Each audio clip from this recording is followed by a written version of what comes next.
Hello all of you. हमने last class में economy and economics के बारे में थोड़ा सा डिफरेंस हमने डिस्कस किया था। फिर मैंने उसके बाद बताया था कि हम नेक्स्ट जो टॉपिक करेंगे वो माइक्रो एंड मैक्रो इकोनॉमिक्स होगा। सो माइक्रो एंड मैक्रो में हम थोड़ा सा डिफरेंस करेंगे कि ये माइक्रो और मैक्रो होती क्या है। तो माइक्रो इकोनॉमिक्स जो होती है वो एक इंडिविजुअल की डिमांड एंड सप्लाई की बात करती है। एक इंडिविजुअल पर्सन की डिमांड, इंडिविजुअल पर्सन जैसे मैं हूँ तो मेरी क्या डिमांड है, मेरे को फूड चाहिए, क्लोथ्स चाहिए, तो मैं इंडिविजुअल की बात करूंगी। माइक्रो इकोनॉमिक्स में एक इंडिविजुअल को, एक इंडिविजुअल पर्सन की जो पैसे से रिलेटेड नीड होती है, चाहे वो जो भी है, फूड है या क्लोथ्स है या घर है, जो भी है वो मनी से काउंट किया जाता है इकोनॉमिक्स में। तो जो माइक्रो में है वो एक इंडिविजुअल पर्सन की बात करते हैं, लेकिन मैक्रो में वो इकोनॉमी एज ए होल, यानी सब पर्सन को साथ लेके, यानी कि जैसे मान लो अगर मैं डिमांड की बात कर रही हूँ तो वो एग्रीगेट डिमांड की बात करेगा, जबकि माइक्रो इकोनॉमिक्स डिमांड की बात करेगा और मैक्रो इकोनॉमिक्स क्या करेगा, एग्रीगेट डिमांड की बात करेगा। मतलब इकोनॉमी एज ए होल लेके चलेगा ये। यहाँ पर एक इंडिविजुअल की डिमांड को कैलकुलेट किया जाएगा, जबकि इसमें पूरी इकोनॉमी को एक एज अ होल लेके उसकी डिमांड के बारे में कैलकुलेशन की जाएगी।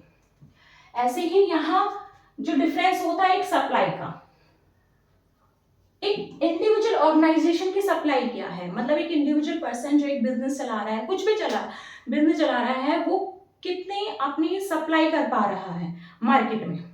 तो एक इंडिविजुअल, यानी एक शॉप ले लो, एक इंडस्ट्री ले लो, तो एक इंडिविजुअल इंडस्ट्री, एक इंडिविजुअल शॉप, ये उसकी बात करेगा, इंडिविजुअल सप्लाई की बात करेगा।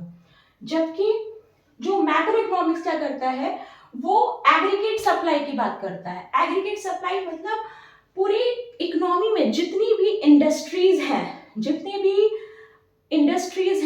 भी शॉप्स हैं, वो कैलकुलेशन में कितनी सप्लाई कर पा रहे हैं मार्केट में। तो एग्रीगेट सप्लाई, ये एग्रीगेट सप्लाई की बात करता है। सो माइक्रो एक इंडिविजुअल पर्सन का कैलकुलेशन होता है और जो मैक्रो जो होता है वो पूरी इकोनॉमी एज ए होल की बात करता है। नेक्स्ट है आपका, इसी से रिलेटेड ले लेते हैं। नेक्स्ट इसी में ही है, जो आपका फर्स्ट पॉइंट है वो डिमांड है। अब हम डिमांड को ले लेते हैं। हम पहले माइक्रो इकोनॉमिक्स की बात करेंगे, माइक्रो के बारे में पढ़ेंगे, क्योंकि माइक्रो इकोनॉमिक्स मेन है, फिर आपका मैक्रो इकोनॉमिक्स दूसरे उसमें चला जाएगा, दूसरे सिलेबस में चला जाएगा। अब डिमांड ले लेते हैं। सो डिमांड क्या कहता है, डिमांड कहता है उसका जो रूल है, बेसिकली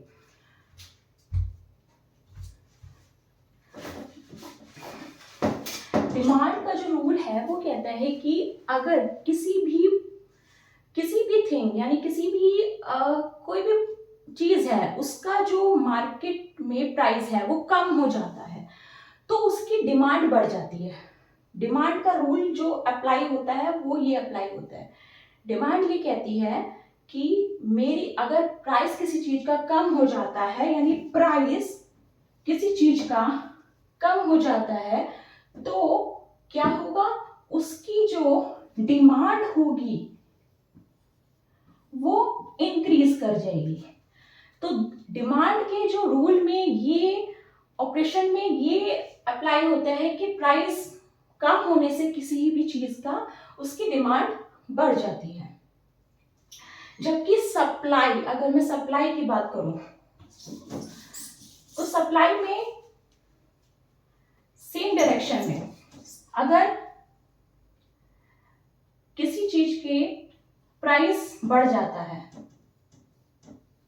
मैं कहती हूँ किसी भी चीज का, कोई भी है, कुछ भी है, कॉपी है, पेन है, बुक्स है, एनीथिंग, कुछ भी चीज आप ले सकते हो, अगर उसका प्राइस बढ़ जाता है तो उसकी सप्लाई भी क्या होगी, इंक्रीज कर जाएगी, उसकी सप्लाई भी बढ़ जाएगी। तो इसमें सेम डायरेक्शन में ये चलेंगे। जबकि डिमांड में क्या है, वो अपोजिट डायरेक्शन है, प्राइस कम होने से डिमांड बढ़ जाएगी। और सप्लाई में क्या है, सप्लाई में किसी भी चीज का प्राइस बढ़ने से उसकी सप्लाई भी बढ़ जाएगी, क्योंकि यहाँ जो होती है इंडस्ट्रीज होती हैं, शॉप्स होती हैं, बड़े बड़े मैन्युफैक्चरर ये जो होते हैं ये होते हैं। सो ये जैसे ही देखते हैं मार्केट में कि प्राइस किसी चीज का बढ़ रहा है, तो ऑब्वियस ही बात है इनको प्रॉफिट भी चाहिए होता है, प्रॉफिट तो ऑब्वियस ही चाहिए, हम किसी भी बिजनेस को चला रहे हैं, किसी उसको चला रहे हैं, विदाउट प्रॉफिट के कैसे होगा। सो प्राइस बढ़ने से उसका क्या होता है, जो सप्लाई है वो ऑटोमेटिकली बढ़ जाती है। ऐसे ही डिमांड में प्राइस कम होने से, मान लो कोई भी चीज है, कॉपी है, पेंसिल है, या आपकी फूड कंज्यूमिंग कोई भी है, टमाटो है, पोटैटो है, उसका प्राइस जैसे ही आपने देखा होगा, जैसे ही प्राइस गिरता है अब तो उसका जो डिमांड है, यानी उसकी डिमांडेड बहुत ज्यादा बढ़ जाती है।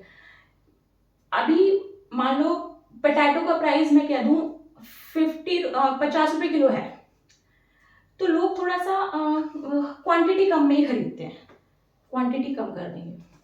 जैसे ही उसका प्राइस मैं कम कर दूंगी, मैं कह दूंगी और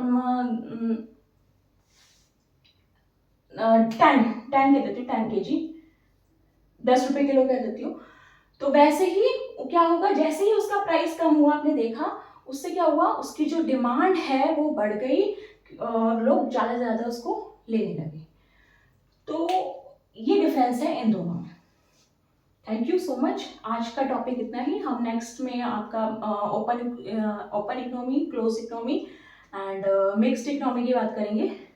आज के लिए इतना ही। Thank you.